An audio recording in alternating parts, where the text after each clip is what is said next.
नमस्कार। मनुष्य जीवन सदैव कष्टों से भरा है। चाहे कोई पैसे वाला हो, गरीब हो या कोई शक्तिशाली हो, कमज़ोर हो, कोई निर्धन हो, धनवान हो, किसी भी स्थिति में, हर स्थिति में व्यक्ति किसी न किसी तरह के कष्ट से व्याप्त रहता है। इस भौतिक शरीर में आने के बाद कष्टों से गुजरना एक तरह से उसकी नियति हो जाती है। इन कष्टों से कैसे बाहर निकला जाए, उसकी प्रक्रिया हमारे वेदों यानी उपनिषदों में भी दी गई है। अब उपनिषदों के हिसाब से जीवन को जिया जाए तो निश्चित रूप से इस संसार के इन दुखों से निवारण हो सकता है। तो पिछले 3-4 उपनिषदों में वही प्रक्रिया बताई गई है कि जीवन को किस तरीके से जिया जाए। हमारे शरीर जीवन को 4 आश्रमों में जो बांटा गया है, हर आश्रम का एक अपना दायित्व है, उसको कैसे जिया जाए। इसी तरीके से अब हम चारों आश्रमों को वेदानुसार अगर जीते हैं तो ये बताया जाता है कि ये जो दुख होते हैं संसार में, मनुष्य को भौतिक शरीर में आकर के जो दुख होते हैं, उनके निवारण का कारण हमारे वेदों में दिया गया है। अगर हम वेदों के अनुसार जीते हैं तो जो मोह, जो वासनाएं जिसमें मनुष्य लिप्त रहता है, उनसे छुटकारा हो सकता है। और उनसे छुटकारा होना ही दुखों से मुक्ति है। जब तक संसार में व्याप्त वस्तुओं के प्रति, अपने परिवारजनों के प्रति लगाव रहेगा, दुख बना ही रहेगा। तो मनुष्य जीवन जो कष्टमय है, उसका निवारण हमारे वेदों में दिया गया है। वेदों के अनुसार जीवन यापन करना अति आवश्यक है।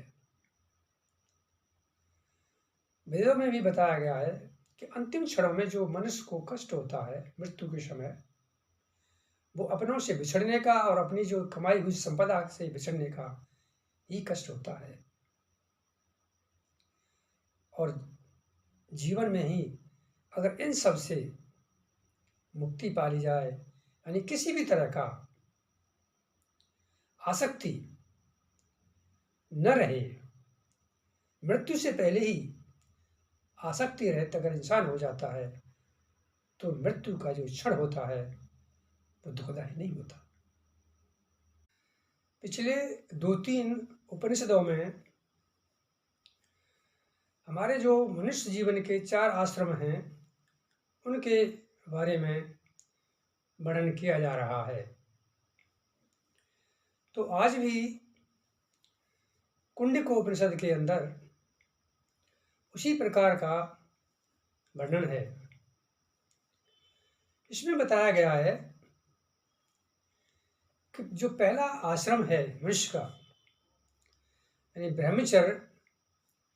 ब्रह्मचर्य आश्रम के लिए जो शिक्षा का बताया गया है कि पहले आश्रम में मनुष्य को शिक्षा ग्रहण करना जरूरी होता है और स्वयं बरतना, यानी आगे के जीवन को सुचारू रूप से बढ़िया तरीके से जीने के लिए अच्छी शिक्षा, वेदों की शिक्षा और संयम का पालन, ये सब बहुत जरूरी होता है।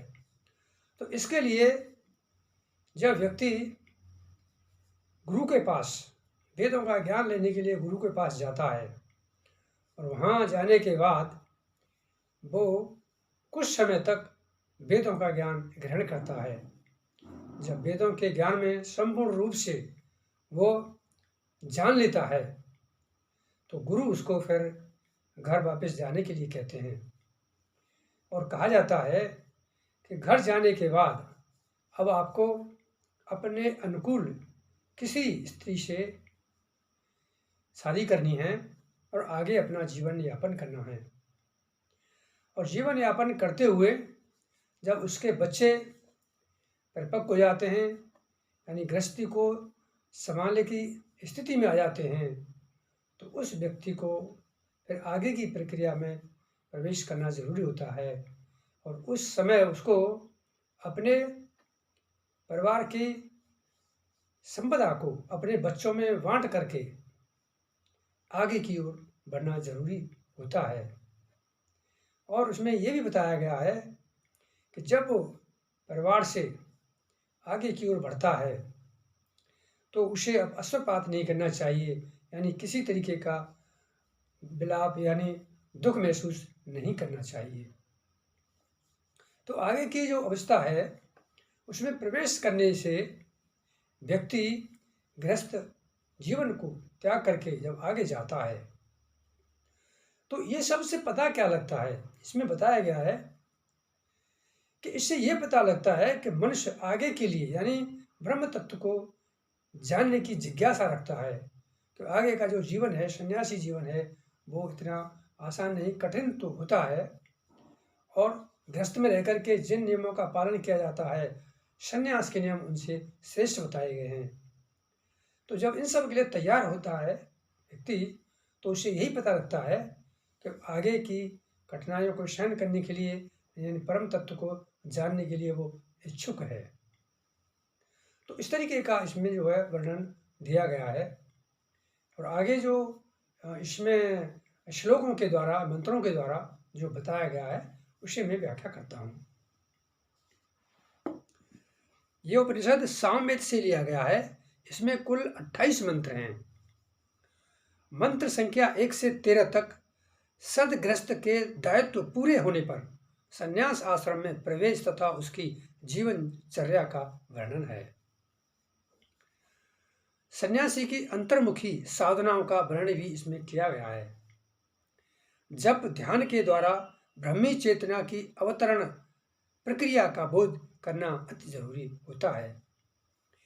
ब्रह्मी चेतना का आत्म चेतना के रूप में सर्वत्र अनुभव करना जरूरी होता है। अब इसमें यह भी बताया गया है कि देखिए, जब हम जीवन जीते हैं तो उसमें जो ब्रह्मी चेतना है, ब्रह्म तत्व की चेतना ही तो हमारे अंदर एक आत्म तत्व के रूप में है, उसका आभास हमें होना चाहिए।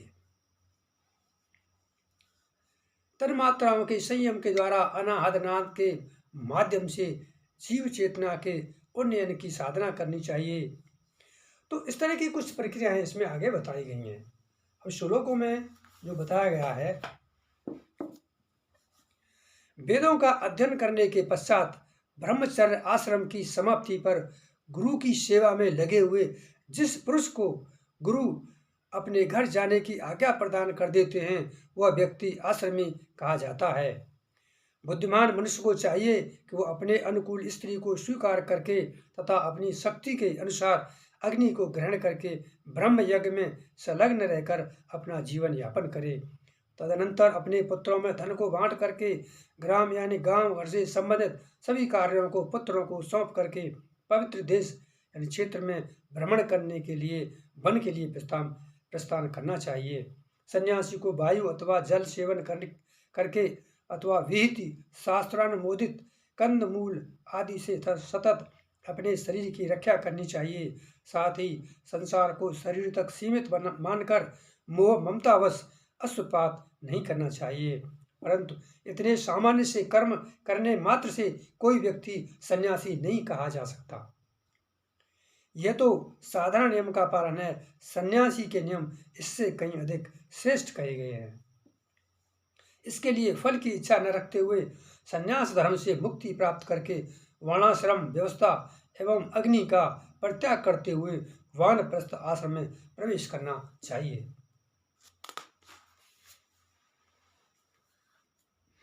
आगे के श्लोक में बताया है, इस प्रकार के कृत्य करने का कारण यही है कि वह सन्यासी उस गूढ़ परम पद में प्रविष्ट होने की इच्छा रखता है।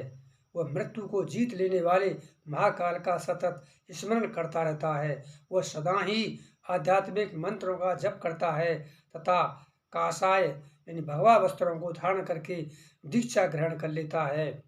कुक्षी, कोक, कांख और उपस्थ जननेंद्रिय स्थान के बालों को छोड़कर अन्य सभी बालों का क्षौर करा लेता है। वो अपनी दोनों भुजाएं ऊर्ध्व की ओर करके इच्छा अनुसार भ्रमण करता है। ग्रहविहीन वो भिक्षा ग्रहण करके जीवन यापन करता है। उसे निधि ध्यासन करते रहना चाहिए। जंतुओं से संरक्षण के लिए पवित्री को धारण किए रहना चाहिए। कमंडलू, चमस, छींका, त्रिविष्टप, झाड़े से रक्षा हेतु गुदड़ी, कौपीन यानी लंगोटी, स्नान करने के लिए धोती एवं अंगूछा पास में रखना चाहिए। इन वस्तुओं के अतिरिक्त और सभी कुछ सन्यासी को परित्याग कर देना चाहिए। यदि वह चाहे तो अपनी इच्छा अनुसार नदी के तट पर शयन करे, बिना कोई विशेष कारण के शरीर को सुख दुखादि द्वारा कष्ट नहीं देना चाहिए। स्नान के लिए, पीने के लिए तथा शौचादि के लिए शुद्ध जल का सभी सेवन करना चाहिए। वह न तो स्तुति, प्रशंसा आदि से प्रसन्न हो और न ही निंदा, अपमान होने पर किसी को शाप आदि ही दे।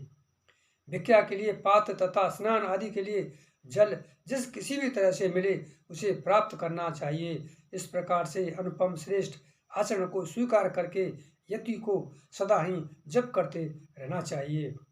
सुधी जनों को अपने मन में यह भावना करनी चाहिए कि यह विश्व रूप ब्रह्म और मनु अर्थात प्रणव रूप अक्षर ब्रह्म दोनों एक ही हैं। आकाश से वायु, वायु से ज्योति यानी अग्नि, ज्योति से जल और जल से पृथ्वी, इन सभी भूतों में जो अविनाशी ब्रह्म सर्वत्र व्याप्त है, ऐसे उस ब्रह्म को मैं प्राप्त हुआ हूँ। अजर अमर अक्षर अव्यय को मैं प्राप्त हुआ हूँ। मैं अखंड सुख सागर हूँ। मेरे मध्य में बहुत सी लहरें माया रूपी वायु के द्वारा प्रादुर्भूत एवं विलीन होती हैं। अब यहाँ उस व्यक्ति यानी सन्यासी की जो मनोदशा है उसके बारे में बताया गया है।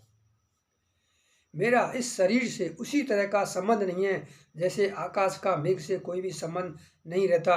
अतः इस शरीर के जागृत, स्वप्न और सुषुप्ति आदि अवस्थाओं में मेरा यानी जीवात्मा का क्या संबंध है। मैं जीवात्मा आकाश की भांति कल्पना से परे अर्थात ऊपर हूँ।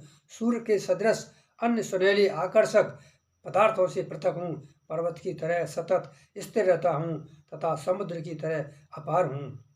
मैं ही नारायण हूँ। नरकांतक, नरकासुर का वध करने वाले, पुरांतक, त्रिपुरासुर का वध करने वाले पुरुष तथा ईश्वर भी मैं ही हूँ। मैं ही अखंड बोध स्वरूप, समस्त प्राणियों का साक्षी, ईश्वर रहित, मेरे ऊपर नियंत्रण करने वाला कोई नहीं, अहंकार रहित तथा ममता रहित हूँ। अब प्राण एवं अपान के अभ्यास के विषय में वर्णन करते हैं। वृषण तथा गुदा के बीच में दोनों हाथों को रखें। दांतों से जीवा को धीरे धीरे दबाते हुए एक जौ के बराबर बाहर निकालें। जो ब्रह्म का चिंतन करता है वही स्वयं ब्रह्म हो जाता है, वही शिव है। वह उस अविनाशी ब्रह्म को पूर्व जन्म में किए हुए पुण्य कर्मों के फलस्वरूप अभ्यास द्वारा ही प्राप्त किया जाता है। वायु के नाद का प्रकट होना ही हृदय का तप कहा जाता है। वह शरीर को भेद कर ऊर्ध्व की ओर गमन करता हुआ मूर्धा को प्राप्त कर लेता है।